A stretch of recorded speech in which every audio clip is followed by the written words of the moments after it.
各位朋友最近係咪成日刷到 AI 算力相關嘅內容呢？咁係咪都成日見到 token 呢個詞呢？嗱，呢個突然間火遍全網嘅關鍵詞呢，就唔係天降奇兵喎。今日就同大家講下佢嘅來龍去脈啦。其實 token 咧就唔係咩新事喎，佢嘅英文本意咧就係令牌、標記、憑證。最早咧就可以追溯到幾千年嘅蘇美爾文明喎，用嚟代表牛羊穀物呢啲物資。講白咗咧就係一個價值符號啦。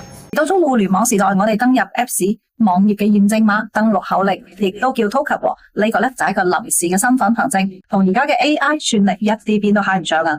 咁而真正令到 token 第一次出圈嘅咧，就係前幾年嘅區塊鏈浪潮啦。嗰陣時佢被稱作為代幣通值，成為咗區塊鏈嘅核心載體。比特幣、以太坊，仲有大家聽過 NFT 都屬於呢個範疇嘅 token， 係去中心化嘅價值同權益憑證。而家我哋日日講嘅同 AI 綁定嘅 token 係佢最新嘅一次身份約簽啊！嗱，今年國家數據局仲專門同佢定咗個官方中文譯名叫詞源，明確咗佢嘅定義，就係 AI 大模型處理信息嘅最細單位啦。就好似石油係工業嘅血液咁啦，呢個層面嘅 token 就係 AI 嘅核心燃料。你用 AI 修圖同大類域傾偈，叫智能助手寫謎案，每一個指令都被瞬間拆解為 token， 完成運算之後咧，再將結果傳翻嚟，呢個就係 AI 語境下 token 嘅核心作用啦。咁佢點解而家突然間變成咗熱門嘅關鍵詞呢？核心原因除咗係 AI 時代嘅到嚟咧，仲有我哋國家東數西算工程嘅落地喎。甘肅慶陽、內蒙古烏蘭察布呢啲西部小城，靠住豐富嘅綠電、低廉嘅土地成本，將算力轉化為可計價、可交易、可出口嘅 token 啦，成為咗全球嘅 token 工廠。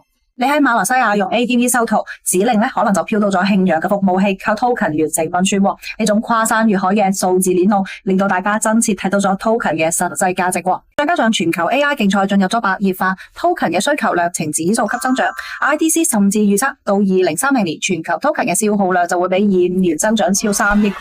咁大嘅市場，令到呢個細細嘅詞源咧，就成為咗數字經濟嘅核心關鍵詞啦。